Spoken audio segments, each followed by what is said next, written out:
This is Nightcast. Tonight, the medical examiner officially identified the man shot and killed by police in Minneapolis last night as 23-year-old Dalal Eid.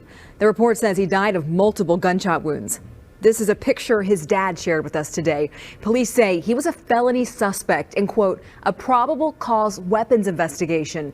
And that is what led, they say, to the traffic stop that resulted in last night's shooting at the Holiday gas station on 36th and Cedar.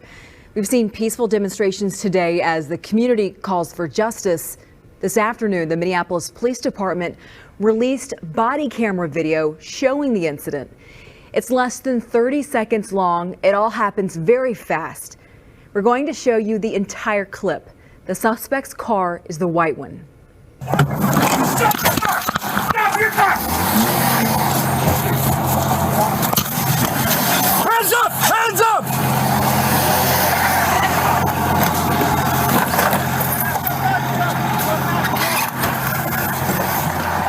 Hands up!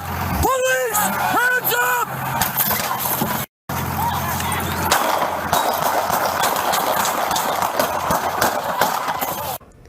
Of course, the question everyone has been asking is who shot first. Police released a slowed down version of the same video so you can try and see that moment a little better. This is right before officers started shooting. Watch closely at the driver's side window. You can see it appears the glass shatters outward, and then the officer reacts, shouts profanity, and within a second you can hear several shots fired. MPD only released this video, but there are more that the BCA will have access to. When I viewed the video that everyone else is viewing, and certainly the real-time, the slowed-down version, it appears that the individual inside the vehicle fires his weapon at the officers first. As we close out this last day of 2020, a tragic and difficult day is capping what has been a tragic and difficult year. Some community members are saying the video leaves more questions than answers. Callan Gray is live at that Holiday gas station where, Callan, this all started last night right around 6 p.m. And this evening there was a vigil. I can tell you those that attended are calling for a transparent investigation, questioning the account from Minneapolis police. Although it's quiet here now, about 100 people gathered here at the gas station for that vigil, protesting the shooting before marching around the block demanding justice. You wish things like this could be prevented, you know.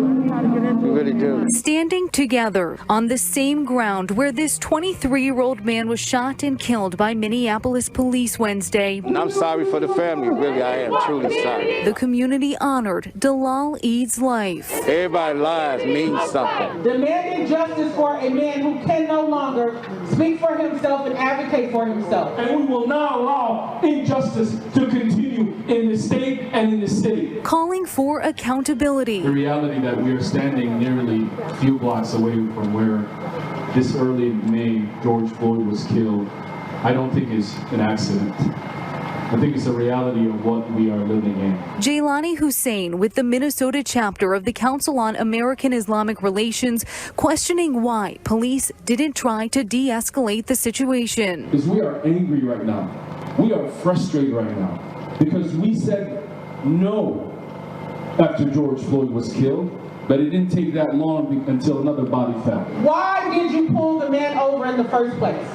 When he tried to leave, why did you kettle him in? Why did you get out ready for some bloodshed? They're calling for all video of the shooting be immediately released, along with the identities of the officers. I know it's rough on the police themselves, you know, hard job to do, but gotta have some kind of compassion too in what you're doing, you know.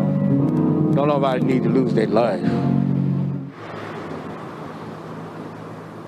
Those here also expressed outrage over an incident they say happened at Eid's family's home, and the BCA confirms it did execute a search warrant related to this investigation yesterday, with Hennepin County Sheriff's deputies entering that Eden Prairie home.